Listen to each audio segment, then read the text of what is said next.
Hi, everyone. This is Lathika Pai with Microsoft. And with us today, we have Frances Atkins, who is the co-founder and CEO of givvable. Hi, Frances. How are you doing? And how are things out there in Sydney?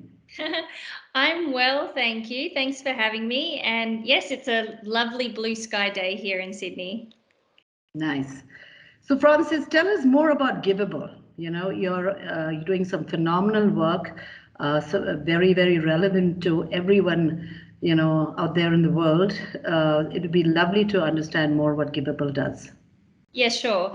So at givvable, we believe that every business everywhere needs to demonstrate their sustainability credentials.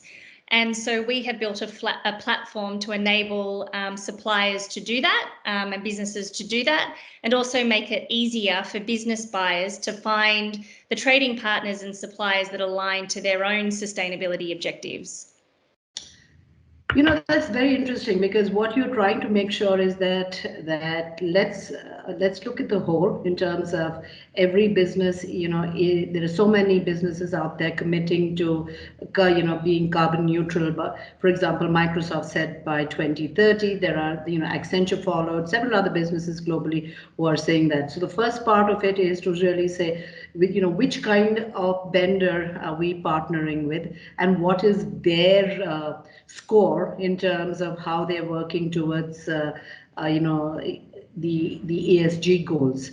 What has your findings been so far? If you can give us some, a case study of a client that you worked with, and what has your findings been so far? Yeah, so you're absolutely right.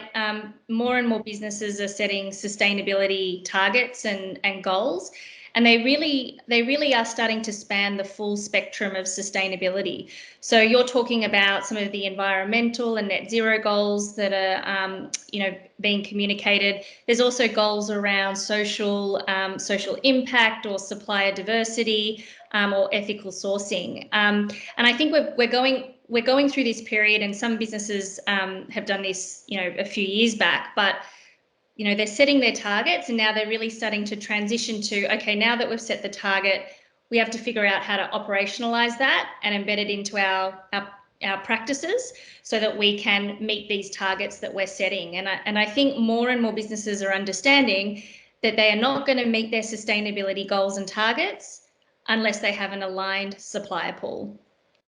So that's that's one of the things that we're really trying to help our clients with.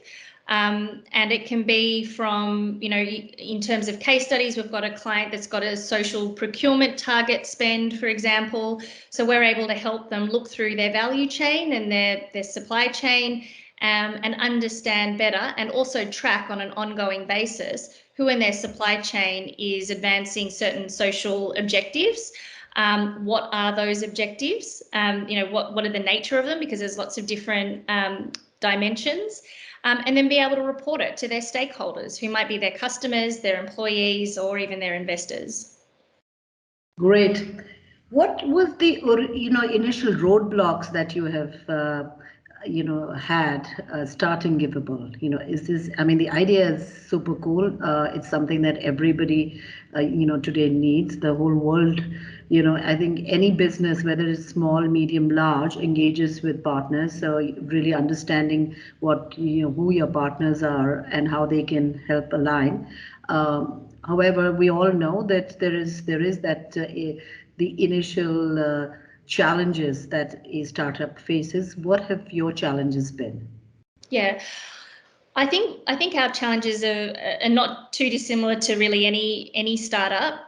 When you start out, you have very little resources, and you're really thirsty for finding customers, early customers that are willing to test your idea with you and take that risk with you. And so that can take a lot of convincing to get businesses to come on board. And for us, our customers, they've proven to be sort of the larger businesses or governments. And so it's even more of a risk for them to engage with an early startup. So I think, that's been an interesting challenge. But I also think, myself and my co-founder, we spent 10, 15 years in corporate. So we know also how to navigate businesses, and that's definitely been a huge bonus for us and has really helped us get those, establish those relationships early. But yeah, it's definitely around resourcing and access, which I think a lot of startups face. Great. So how has being part of Project Amplify, helped you? For those of you who are listening in, Project Amplify is a partnership between Microsoft and Accenture to really help startups in the social impact and sustainability space scale. And Givable is part of Project Amplify. We've had you as a part of Amplify, and so just would love to know how we've been able to contribute thus far.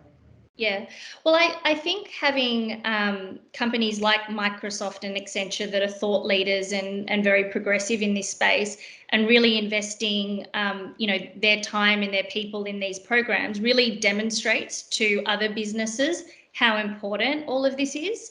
And it really gives us recognition, as social entrepreneurs or sustainability tech that, this is important. Businesses should be investing in that. And I think it really boosts our visibility to our potential customers. Great. What sort of role do you think technology plays in a enterprise like yours? Because we've been working with you. There's a lot of data that you are capturing, right? So just curious. Yeah, I mean, technology plays. I mean, it's a core part of what we do. I mean, firstly, I think for social impact or social enterprise startups, technology enables us to scale our impact, which is really important. So that's the first point. I think the second point is, as you say, we are capturing a lot of data. It's unstructured. It needs to, we need to do a lot of work to that data to make it meaningful, to make it searchable, to make it usable, and to help clients understand how they can leverage that data to make better decisions. And it's impossible to do that without technology just because of the sheer volume of the data that we're digesting.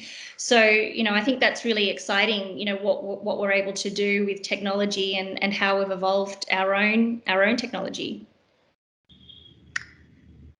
When you think of Givable, when I've had conversations with you, Frances, it seems like every business in the world should be adopting Givable, right?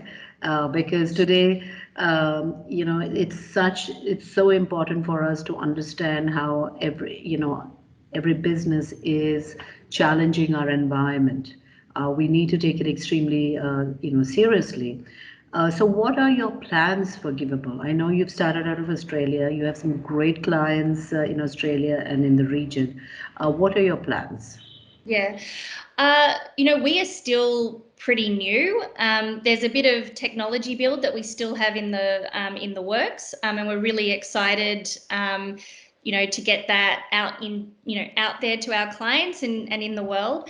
But this was always designed as a scalable platform. We already cover businesses and suppliers all over the world. Reporting frameworks in sustainability are typically global reporting frameworks, even though there are also local and regional frameworks as well, and regulatory frameworks. But I think for us, we're looking to scale first in Asia Pac. That's why we're working with Microsoft and Project Amplify in the region.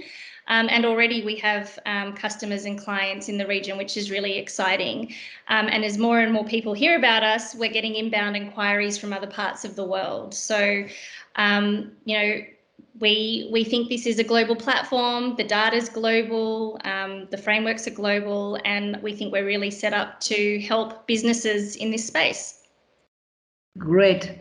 We're looking forward to working with you. Thank you, Frances, for being here. And like I said, this, your technology, your platform is one that every business should look to adopting. All the best.